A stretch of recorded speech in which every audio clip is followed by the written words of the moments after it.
ونستغفره ونؤمن به ونتوكل عليه ونعوذ بالله من شرور أنفسنا ومن سيئات أعمالنا من يهده الله فلا مضل له ومن يضلله فلا هادي له ونشهد أن لا إله إلا الله وحده لا شريك له ونشهد أن سيدنا وحبيبنا ومولانا محمدا عبده ورسوله أما بعد فأعوذ بالله من الشيطان الرجيم بسم الله الرحمن الرحيم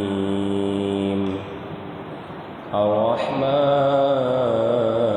علم القرآن خلق الإنسان صدق الله العظيم وصدق رسوله النبي الكريم الأمين قال النبي صلى الله تعالى عليه وسلم بعثت معلما أو كما قال النبي صلى الله تعالى عليه وسلم إن الله وملائكته يصلون على النبي يا أيها الذين آمنوا صلوا عليه وسلموا تسليما اللهم صل على سيدنا ومولانا محمد معدن الجود والكرم وآله وصحبه وبارك وسلم فإن فضل رسول الله ليس له حد فيعرب عنه ناطق بفمه مولاي صل وسلم دائما أبدا على حبيبك خير الخلق كلهم اللہ جل جلالہ واتم برہانہ واعظم شانہ وعم نوالہ کی حمد و ثنا سرکار فخر کائنات قائد المرسلین خاتم النبیین احمد مصطفیٰ جناب محمد مصطفیٰ صلی اللہ تعالیٰ علیہ وسلم کی بارگاہ میں ہدیۃً تحفۃً محبتاً اخلاصاً عقیدتاً درود و سلام کا نذرانہ پیش کرنے کے بعد رب ذوالجلال کہ کرم ہے فضل ہے کہ اس نے ہمیں محبوب علیہ الصلاۃ والسلام کی امت میں پیدا فرمایا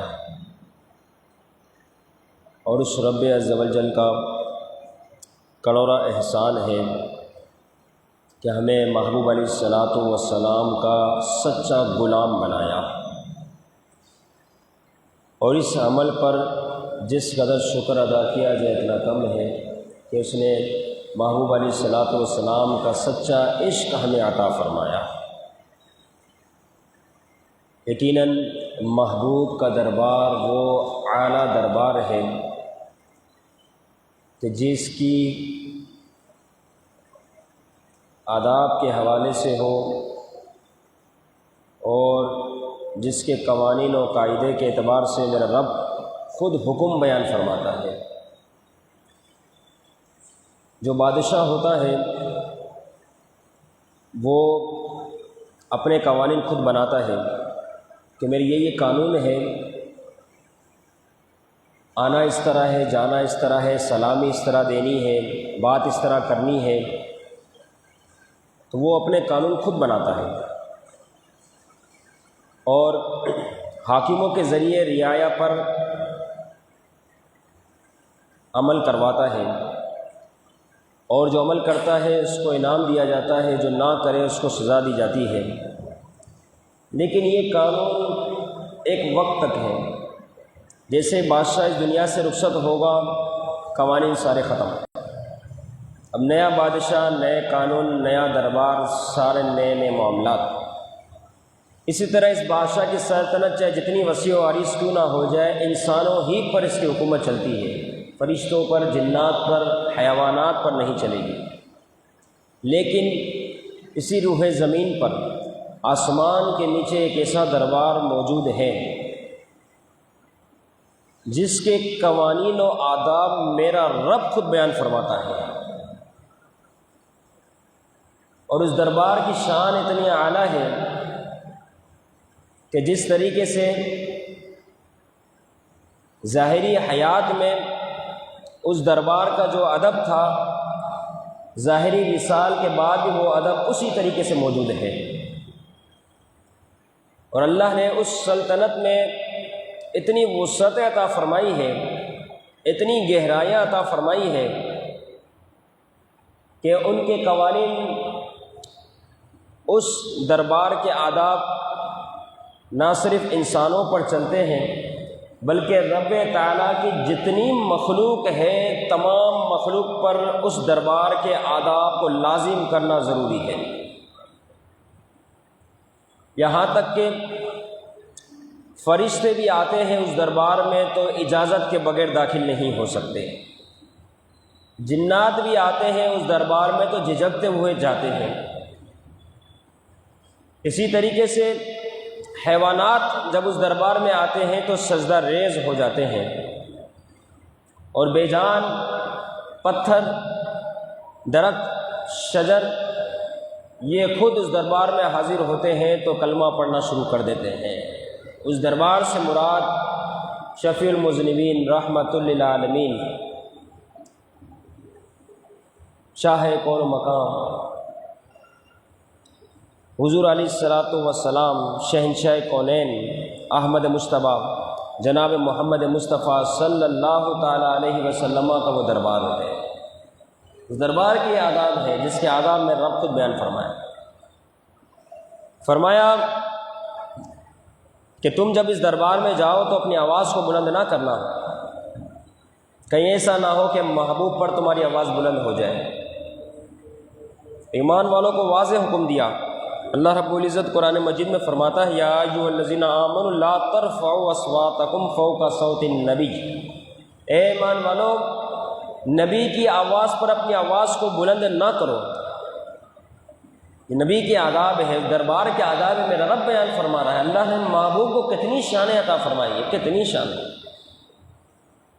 فرمایا اب آواز بلند نہ ہو کہ یہ آواز بلند کرنا بھی بے ادبی میں شمار کیا جائے گا، اور نقصان کیا ہوگا، وَأَن تَحْبَطَ أَعْمَالُكُمْ وَأَنْتُمْ لَا تَشْعُرُونَ، کہ تمہارے اعمال ضائع کر دیے جائیں گے، تمہیں اس چیز کی خبر تک نہ ہوگی، تمہیں شعور تک نہ ہوگا کہ تمہارے اعمال سارے ضائع کر دیے گئے۔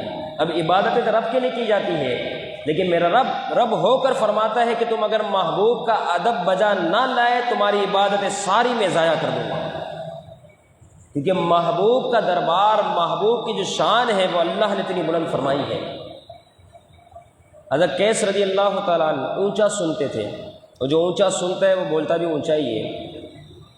آیت مبارکہ نازل ہوئی، محبوب کے در پر آنا ہی چھوڑ دیا۔ حضور نے پوچھا قیس کہاں ہے، نظر نہیں آتے۔ صحابہ حضور کے حکم پر حضرت قیس رضی اللہ تعالیٰ عنہ کی خیریت معلوم کرنے ان کے گھر پر گئے۔ جب ان کے گھر پر حاضر ہوئے، ساری بات سنی، حضور کی بات پہنچائی۔ حضرت قیس رضی اللہ تعالیٰ عنہ عرض کرنے لگے کہ میں تو جہنمی ہو گیا ہوں۔ ہوا کیا؟ کہنے لگے نہیں میں تو جہنمی ہو گیا، کیونکہ اللہ نے اپنے محبوب پر یہ آیت مبارکہ نازل فرما دی، اے ایمان والو نبی کی آواز پر اپنی آواز کو بلند نہ کرو، ورنہ نقصان یہ ہوگا کہ تمہارے اعمال سارے ضائع ہو جائیں گے۔ اب چونکہ میری آواز بہت تیز ہے، حضور کے دربار میں کیسے حاضر ہوں؟ صحابہ نے یہ بات سنی، حضور تک پہنچائی۔ حضور علیہ الصلاۃ والسلام نے فرمایا نہ، میرے کیس جو صحابی رسول انہیں کہہ دو کہ وہ تو جنتی ہے۔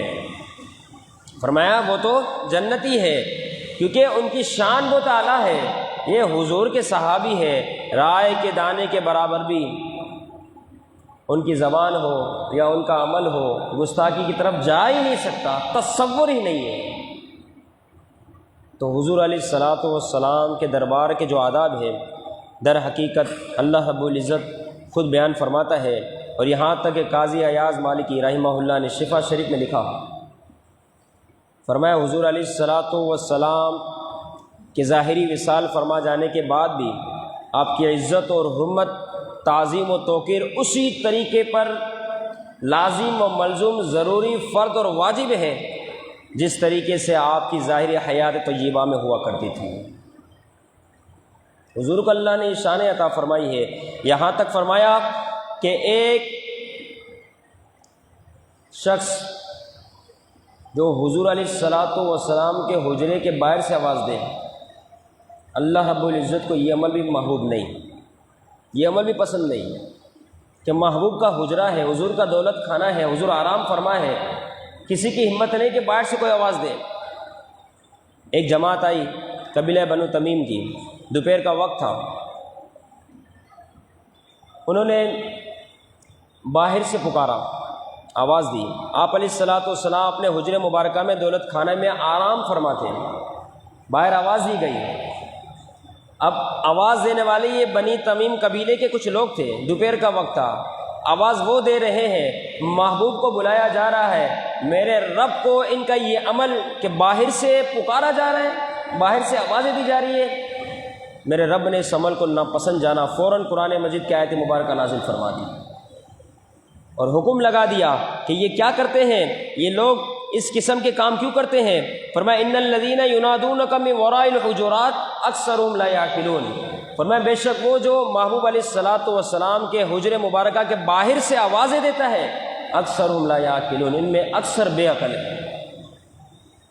حکم بھی لگا دیا کہ محبوب کا حجرہ ہے، محبوب آرام فرما ہے، کسی کی جرت ہی نہیں ہو سکتی کہ محبوب کو باہر سے آوازیں دے۔ فرمایا اللہ کو تو یہ بھی پسند نہیں۔ فرمایا یہ بے ادبی والا معاملہ ہو گیا کہ حضور کو اس طرح بلایا جائے، یہ تو وہ در ہے کہ اس میں تو فرشتے بھی جب آتے ہیں تو اجازت لے کر آتے ہیں، یہ تو وہ دربار ہے۔ لیکن یہ کیا ہوا کہ تم نے باہر سے پکارنا شروع کر دیا، باہر سے آوازیں دینا شروع کر دیا۔ تو غرض یہ کہ محبوب علیہ الصلاۃ والسلام کے دربار کے آداب، چلنا ہو، آنا ہو، جانا ہو، گفتگو کرنا ہو، میرا رب خود بیان فرماتا ہے کہ یہ میرا محبوب ہے، اس کے دربار کے آداب میں خود بیان فرماؤں گا۔ کتنا ادب ہونا چاہیے رسول اکرم صلی اللہ تعالیٰ علیہ وسلم کی ذات اقدسہ کے ساتھ، یہ اللہ رب العزت نے قرآن مجید میں سکھایا کہ یہ آداب ہے۔ یہ صحابہ کی جماعت تھی، تصور میں بھی نہیں تھا کوئی حضور کی بے ادبی کر جائے، لیکن پھر بھی میرے رب نے حضور کے دربار کے آداب کو بیان فرما دیا کہ قیامت تک کی جو حضور کی امت ہے وہ سارے کے سارے قرآن مجید پڑھیں گے، تو لہٰذا ان کے آداب بھی سیکھ لیں کہ اس دربار میں جو آئے گا تو اس کے لیے یہ ساری چیزیں ضروری ہے، اس قسم کے معاملات کرے گا۔ اور یہاں تک کہ فرمایا کہ جب محبوب چل رہے ہو تو تم اس سے آگے چلو نہیں، یہ غلطی نہ کرنا۔ یا ایھا الذین آمنوا لا تقدموا بین یدی اللہ ورسولہ واتقوا اللہ ان اللہ سمیع علیم، اے ایمان والو بین یدی اللہ ورسولہ، اللہ اور اس کے رسول سے آگے نہ بڑھو۔ یہ نہ ہو کہ محبوب چل رہے ہو اور تم اس سے آگے نکل جاؤ۔ واتقوا اللہ، اللہ سے ڈرو۔ اللہ کو اپنے محبوب اس قدر پیارے ہیں، اس قدر، اور کیوں نہ ہوتا یہ محبوب علیہ الصلاۃ والسلام کو کوئی ایسے لفظ سے پکارے جو ذو معنی ہو۔ ذو معنی کہتے ہیں دو معنی والا لفظ، میرے رب کو یہ بھی پسند نہیں۔ ایک معنی اس لفظ کا اچھا بن رہا ہے، دوسرا معنی اس کا خراب بن رہا ہے، تو فرمایا اب اس لفظ کو تم ادا ہی نہ کرو، کیونکہ محبوب کا دربار ہے، اللہ کے نبی کا دربار ہے، سید الانبیاء کا دربار ہے، امام الانبیاء جسے بنایا گیا یہ تو اس کا دربار ہے، یہ تو وہ ذات ہے جسے تمام انبیاء و رسول کا امام بنایا گیا۔ لہذا جب تم اس دربار میں آؤ گے، ان کے بارگاہ میں حاضری دو گے، تو اب ایسا لفظ بھی ادا نہیں کر سکتے۔ فرمایا یا ایھا الذین آمنوا لا تقولوا راعنا وقولوا انظرنا، اے ایمان والو تم راعنا نہ کہو۔ ہوا کیا تھا؟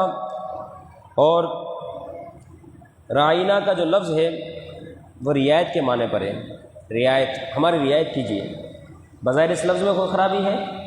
راعنا، یا رسول اللہ ہماری رعایت کیجیے۔ ہوتا یوں تھا کہ صحابہ کرام رضوان اللہ تعالیٰ علیہ مجمعین جب حضور سے کوئی جملہ سنتے، بسا اوقات بھول جاتے، یاد نہ رہتا، صحیح طرح سمجھ نہ آتا، تو صحابہ حضور کی بارگاہ میں عرض کرتے ہیں یا رسول اللہ راعنا، یعنی ہم پر رعایت فرمائیے، احسان فرمائیے، مطلب دوبارہ اس جملے کو فرما دیجئے۔ اب کتنا ادب والی بات تھی، کتنی شان والی بات تھی کہ راعنا، کہ رعایت فرمائیے، ہم پر احسان فرمائیے۔ لیکن ہوا کچھ یوں کہ یہود کی جو اصطلاح تھی اس کے اندر یہ لفظ راعینا غلط معنی میں استعمال ہوتا ہے، جبکہ صحابہ عربی لغت کے اعتبار سے راعینا رعایت کے معنی میں استعمال ہوتا ہے۔ اب صحابہ چونکہ عربی تھے، عربی میں بات کرتے تھے، تو ان کی لغت کے مطابق تو یہ ادب والا ہی جملہ تھا، لیکن جو دوسرے لوگ تھے یہودی، ان کی اصطلاح میں راعینا کا لفظ گستاخی والا تھا، بے ادبی والا تھا۔ اب سعد بن معاذ رضی اللہ تعالیٰ عنہ صحابی رسول، یہ یہود کی جو لغت تھے نا اس سے واقفیت رکھتے تھے، ان کی اصطلاح کو جانتے تھے۔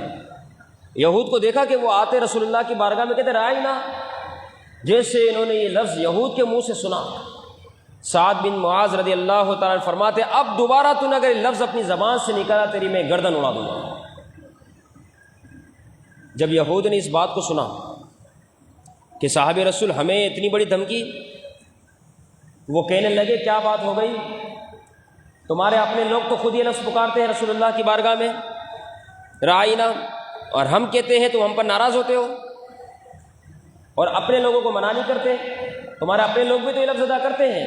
یہ بات جب سعد بن معاذ رضی اللہ تعالیٰ عنہ نے سنی، رنجیدہ ہو گئے، غمگین ہو گئے، پریشان ہو گئے کہ یہودی نے کیا جملہ کہہ دیا، اور کہا تو صحیح ہے کہ ہمارے اپنے لوگ بھی لفظ استعمال کرتے ہیں، لیکن ہمارے لوگ جو استعمال کرتے ہیں وہ لفظی ادب والا ہے، راعینا ہماری رعایت کیجیے، لیکن جو یہ لوگ یہودی ادا کر رہے ہیں وہ تو گستاخی کی نیت سے ادا کر رہے ہیں، کیونکہ ان کی اصطلاح میں تو لفظ ہے گستاخی والا۔ اب آپ علیہ الصلوۃ والسلام کی بارگاہ میں سعد بن معاذ رضی اللہ تعالیٰ حاضر ہوتے، عرض کرتے یا رسول اللہ صلی اللہ تعالیٰ علیہ وسلم اس قسم کا معاملہ ہے، اور رنجیدہ ہے، پریشان ہے، افسردہ ہے، کیونکہ حضور کے امتی ہے، حضور کے صحابی ہے، کیسے برداشت کر لیتے کہ حضور کی شان میں کوئی گستاخی کرے، کیسے برداشت کر لیتے؟ حالانکہ یہ تو یہودی تھے، یہ تو اللہ کے رسول کو اللہ کا رسول مانتے ہی نہیں تھے، پھر بھی صحابی رسول سے برداشت نہیں ہوتا تھا کہ کوئی میں اللہ کے نبی کی شان میں گستاخی کرے۔ جب یہ ذکر کیا، اللہ رب العزت نے قرآن مجید کی آیت مبارکہ نازل فرما دی، یا ایھا الذین آمنوا لا تقولوا راعینا، اے ایمان والو اب تم بھی راعینا نہ کہو، حالانکہ تم ادب کے لحاظ سے کہتے ہو، حالانکہ تمہاری لغت میں تو یہ ہے رعایت کے معنی میں، تمہاری لغت میں تو یہ ادب ہی کا معنی رکھتی ہے، لیکن فرمایا اب کے بعد کوئی نہ کہے، کیونکہ محبوب کا دربار ایسا ہے کہ اگر کسی لفظ کے جو ہے کروڑ معنی بنتے ہو، اس کروڑویں معنی کا آخری حصہ بھی اگر بے ادبی کی طرف اشارہ کرتا ہو تو محبوب کے دربار میں ایسے لفظ کہنے کی بھی گنجائش نہیں، کہ جس کا آخری وہ حصہ بھی اگر بے ادبی کے اس طرف جاتا ہو، غلط معنی کی طرف جاتا ہو، یا کوئی اس سے غلط معنی لیتا ہو اور غلط نیت سے کوئی لفظ ادا کرتا ہو، فرمایا کہ اگرچہ تم صحیح نیت سے بھی کرتے ہو، فرمایا اب یہ لفظ بھی محبوب کے دربار میں استعمال نہیں ہو سکتا۔ فرمایا کیا کہا جائے؟ فرمایا وقول انظرنا، انظرنا، اب کہو انظرنا، اب یہ نہ کہو راعینا، اب انظرنا کہو، یا رسول اللہ ہم پر نظر رحمت فرمائیے، ہم پہ نظر کرم فرمائیے، محبوب کرم فرمائیے۔ فرمایا اب تمہیں یہ لفظ کہنا ہوگا انظرنا۔ تو محبوب کا در اتنا بلند و بالا ہے کہ اس دربار کے آداب میرا رب خود بیان فرماتا ہے، کتنی ادب والی جگہ ہے، کتنا ادب والا مقام ہے۔ رسول اللہ کی صلی اللہ علیہ وسلم کے حوالے سے گفتگو کرنے والا کتنی احتیاط کے ساتھ گفتگو کرے، کوئی ہلکا لفظ حضور کی شان کے لیے بیان نہ ہو جائے، کتنا ادب ہے۔ جس دربار کے آداب میرا رب خود سکھا رہا ہو، اس دربار کی شان کتنی اعلیٰ ہوگی، اللہ نے اس دربار کو کتنا بلند و بالا کیا۔ تو یہ دو معنی والا لفظ ہے، اس میں فرمایا کہ صحابہ ادب کے لحاظ سے لے رہے، ادب ہی ادب ہے، فرمایا پھر بھی نہ لو کہ کوئی اس لفظ سے فائدہ نہ اٹھائے، یہودی اس لفظ سے فائدہ نہ اٹھائے۔ تو جس شخص نے لفظ کے معنی کو غلط سمجھا اور رسول اکرم صلی اللہ تعالیٰ علیہ وسلم کی شان اقدس کے بارے میں ایسے الفاظ بک دیے، کتنا بڑا بدبخت ہے وہ شخص جو نبی کو نبی تو مانے لیکن ساتھ میں نقص اور عیب تلاش کرے، کتنا بڑا بدبخت ہے وہ شخص۔ حضور علیہ الصلوۃ والسلام کے بارے میں ہمیشہ اعلیٰ سے اعلیٰ عقیدہ رکھنا، جو بلند و بالا بات ہو وہ رسول اکرم صلی اللہ تعالیٰ علیہ وسلم کی شان اقدس میں بیان کرنا، یہ اللہ نے سکھایا ہے، یہ رب کا کرم میں فضل ہے، تو اس نے یہ دربار کے آداب سکھائے ہیں۔ اور کمزور جو ایمان والے ہیں کمزور عقیدے والے ہیں، جن کے عقیدے میں فساد ہے، ان کے ساتھ بحث مباحثہ میں کبھی حصے دار نہ بننا، کیونکہ محبوب کا در اتنا بلند و بالا ہے۔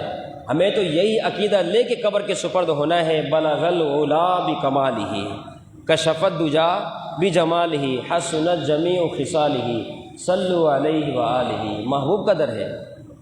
اب لفظ امی، اگر اس لفظ پہ غور و فکر کیا جائے تو یہ لفظ تو خود رسول اکرم صلی اللہ تعالیٰ علیہ وسلم کے فضائل کو بیان کرتا ہے، حضور کی شان کو بیان کرتا ہے، حضور کی نبوت پر بہت بڑی دلیل ہے یہ لفظ۔ ایسے ہی تو میرے رب نے قرآن مجید میں نہیں فرما دیا ہے کہ یہ نبی امی ہے؟ یہ لفظ امی جو ہے یہ خود نبی کی شان کا اظہار کرتا ہے، لیکن جب معنی پوچھنا ہوگا یا معنی کرنا ہوگا تو پھر معنی بھی وہی بتائے گا، وہی کرے گا جس کے دل میں عشق مصطفیٰ ہوگا۔ اب جس دل میں عشق مصطفیٰ ہی نہیں تو وہ تو اس لفظ کا معنی عام معنوں کی طرح ہی کر لے گا، اس کو کیا پتہ اس لفظ کا کیا معنی بنتا ہے، لوگوں تو اٹھائی اس میں دیکھا اور بیان کر دیا۔ اگر اس لفظ کا معنی پوچھا جائے یا اگر پوچھنا ہو تو یقیناً جس کے دل میں عشق مصطفیٰ ہے اس سے پوچھا جائے کہ ہاں تم بتاؤ اس لفظ کا معنی کیا ہے۔ جیسے میں نے عرض کیا کہ یہ لفظ تو خود بتاتا ہے کہ اللہ نے اپنے نبی کو کتنی شان عطا فرمائے، کہ اللہ نے اپنے نبی کو یہ صفتی نام بھی عطا فرمائے کہ حضور در حقیقت امی نبی ہے۔ اب امی مانا دنیا میں آپ کا کوئی استاد نہیں۔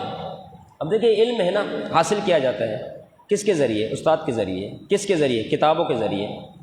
یہ دو چیزیں تو سمجھ آتی ہیں نا، کتاب ہوگی تو بچہ پڑھے گا، استاد ہوگا تو بچہ پڑھے گا۔ اب یہ کتاب اور استاد جو ہے ایسی شے ہے جو کسی کو علم سکھاتی ہے۔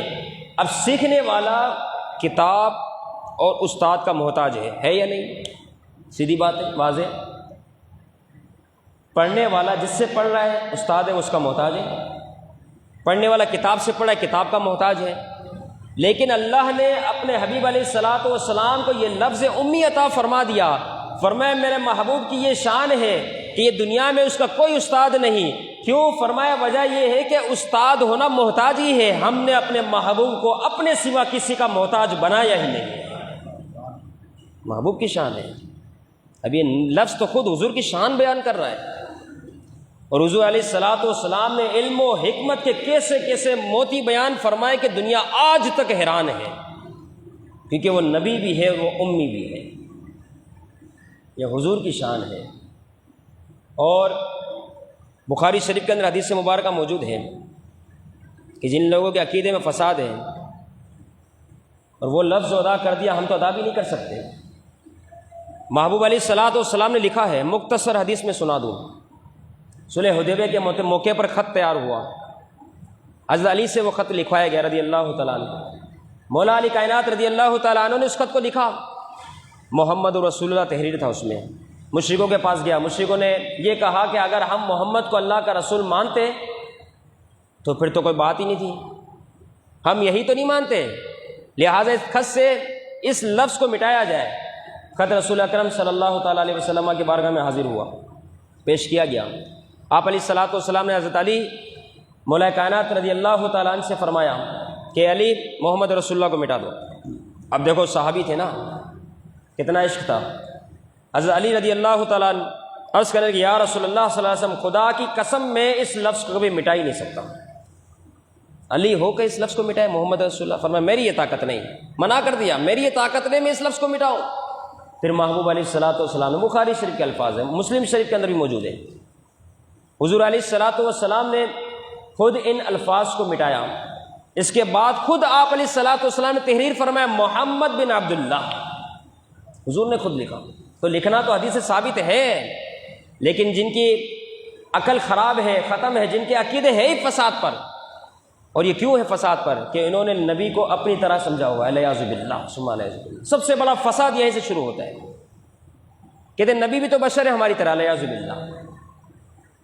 جن کے دربار کے آداب قرآن میں اللہ رب العزت بیان فرماتے ہیں، وہ کیا تمہاری طرح ہو سکتا ہے؟ حضور کی شان اتنی اعلیٰ ہے، اتنی اعلیٰ ہے کہ آپ نور پلس بشر، یعنی نوری بشر ہے۔ یہ الحمدللہ سنت کا عقیدہ ہے، نوری بشر ہے، نوری بشر۔ لیکن جنہوں نے صرف بشر بشر کہا تو وہ ہے ان کی زبان میں فساد، کہ ان کو پھر معنی ہی غلط کرنے ہیں، کیونکہ نبی کی گستاخی جب دل کے اندر سما گئی تو زبان سے اب اچھے لفظ کہاں ادا ہو سکتے ہیں۔ اب لفظ اچھے اگر سننے ہوں گے تو سید مرشدی مولانا شاہ امام احمد رضا خان فاضل بریلوی رحمہ اللہ کے دربار میں حاضر ہونا ہوگا، میرے امام سے پوچھنا ہوگا کہ آپ کیا فرماتے ہیں، امی کا معنی بتا دیں، تو میرے امام فرماتے ہیں جہاں جہاں قرآن مجید میں امی کا لفظ آیا سید اعلیٰ حضرت رحمۃ اللہ تعالی علیہ نے لکھا بے پڑھے، یعنی بے پڑھے مطلب کیا ہوا کہ بے پڑھے اللہ نے آپ کو سب پڑھا دیا، مطلب جس کا استاد خود میرا رب ہو اور پڑھنے والے جو شاگرد جو ہے وہ محمد مصطفیٰ ہو صلی اللہ علیہ وسلم۔ میں بے پڑھے، دنیا میں کوئی استاد نہیں ہے کہ کسی کا آپ محتاج ہوتے ہیں، ورنہ تو لوگ الٹی باتیں کرتے ہیں۔ لوگ کیا کہتے ہیں؟ لوگ کہتے ہیں یہ تو ایسی بات ہے کہ در حقیقت محبوب نے کسی سے سیکھا، ہمیں سکھا دیا۔ لوگ پھر اس طرح طعنہ زن کرتے ہیں۔ اسے اللہ رب العزت نے اپنے محبوب کو یہ صفت عطا فرما دی کہ میرا محبوب امی ہے۔ اس کے علاوہ یہ بھی بات یاد رکھیں کہ جو ہے اس کا لفظ کا اصل دیکھا جائے معنی بنتا ہے مانے اصل، ماں کو بھی تو امی کہتے ہیں نا، میری ماں، مطلب یہ سے نکلا۔ کا معنی یہ ہے کہ اصل، کہ بندے کی ابتدا وہاں سے ہوئی۔ کا معنی اصل بھی ہے، ابتدا بھی ہے۔ مکہ المکرمہ کو القریٰ بھی کہا جاتا ہے، کیونکہ دنیا کا سب سے پہلا شہر وہی آباد ہوا، دنیا کی ابتدا بھی وہاں سے ہوئی، اس لیے اسے القریٰ کہا جاتا ہے۔ اسی طریقے سے قرآن مجید کو الکتاب کہا جاتا ہے، کیونکہ تمام علوم و فنون کی اصل جو ہے وہ قرآن مجید ہے۔ تو اسی طریقے سے محبوب علیہ الصلاۃ والسلام کو بھی امی پکارا گیا، آپ کو یہ صفت امی عطا کر دی گئی۔ وجہ یہ کہ محبوب علیہ الصلاۃ والسلام بھی ہر علم، ہر شان، ہر شے، فرمایا ہر چیز کی محبوب علیہ الصلاۃ والسلام سے ابتدا ہو رہی ہے، تو فرمایا اس وجہ سے امی ہے۔ اور محبوب علیہ الصلاۃ والسلام کی شان میں سید اعلیٰ حضرت رحمۃ اللہ تعالی علیہ نے کتنی شاندار بات ارشاد فرمائی۔ فرمایا سرور کہوں کہ مالک ہوں، مولا کہوں تجھے، باغ خلیل کا گل زیبا کہوں تجھے، تیرے تو وصف عیب تنہی سے ہے بھائی۔ دل میں جب عشق ہوگا نا تو باتیں پھر ایسی ہی آئے گی، پھر عشق کی بات ہوگی کہ محبوب کی جو شان ہے اللہ نے جو بیان فرمائی ہے، تیرے تو وصف عیب تنہی سے ہے بری، حیران ہوں میرے شام میں کیا کیا کہوں تجھے، کیا کیا کہوں تجھے، لیکن نذان ختم سخن اس پہ کر دیا، لیکن نذان ختم سخن اس پہ کر دیا، خالق کا بندہ خلق کا آقا کہوں تجھے۔ محبوب کی یہ شان ہے جو اللہ نے محبوب علیہ الصلاۃ والسلام کو عطا فرمائی ہے۔ اور اس حوالے سے جو خاص مناسب رکھتی ہے بات، اس کے بعد پھر گفتگو کا سلسلہ ختم۔